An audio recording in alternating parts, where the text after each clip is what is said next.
We are now joined by Xavier Abu Eid from Amman. He is the former communications advisor for Palestine Liberation Organization. Great to have you here with us on TRT World.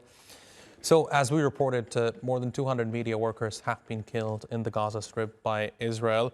And every time a journalist is killed, of course, there is backlash, there is international outcry. But what is this backlash good for? Because Israel continues to attack journalists in the Gaza Strip. First of all, thank you, Jafar, for having me in your program. I think, unfortunately, one of the main problems we have is that most of the international media, they don't really criticize or make news after the killing of journalists in Gaza. And we have to know that the killing of Palestinian media professionals is not something new. We have seen Palestinian media professionals killed even from the 60s, from the 70s, and now you may remember, of course, the case of Shireen Abu Akleh. And I think this case in particular shows why Israel feels free to continue killing media professionals. In the case of Shireen Abu Akleh, you were talking about someone who was from Jerusalem, who was never involved in any act of violence, who was an American citizen, who was very well known worldwide.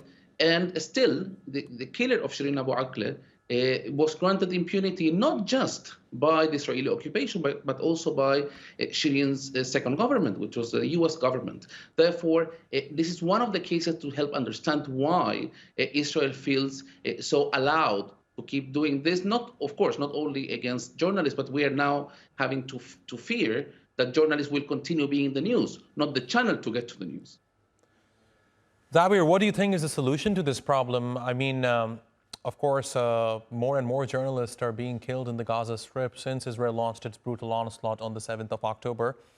What would possibly put this to an end?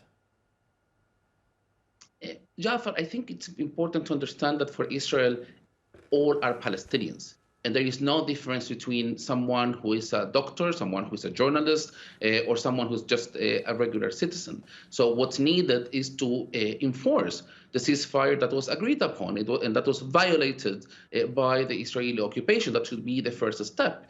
Unfortunately, and actually regretfully, what we have seen is an international community, or let's be clearer, Western powers that have continued to adequate to the positions of the Israeli government. I mean, we have seen, for example, how yesterday there were 3 EU member states, members of the Rome Statute or signatories of the Rome Statute of the International Criminal Court, that opened their skies for Israeli Prime Minister Benjamin Netanyahu, a wanted person by the International Criminal Court, for him to keep going to Washington. We're talking about Croatia, we're talking about Italy, we're talking about France.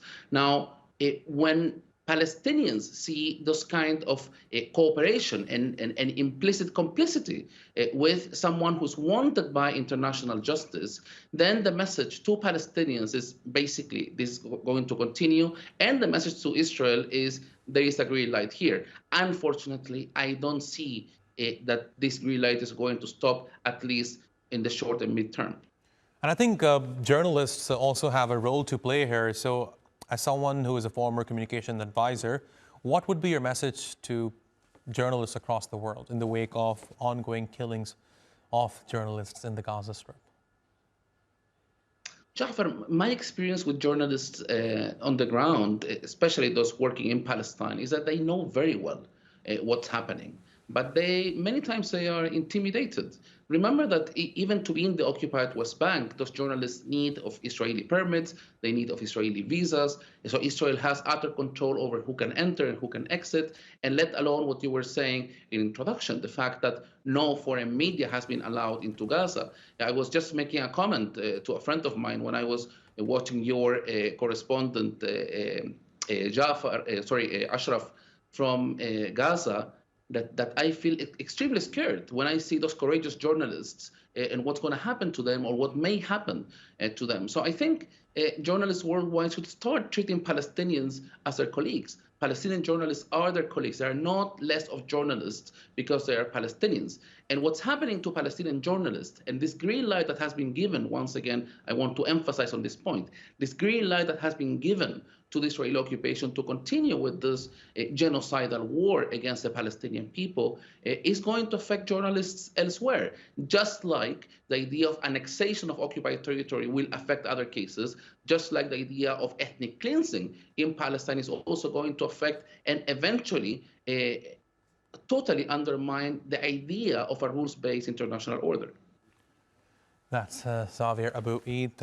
Xavier, thank you very much for joining me here on TRT World. I appreciate your taking out the time.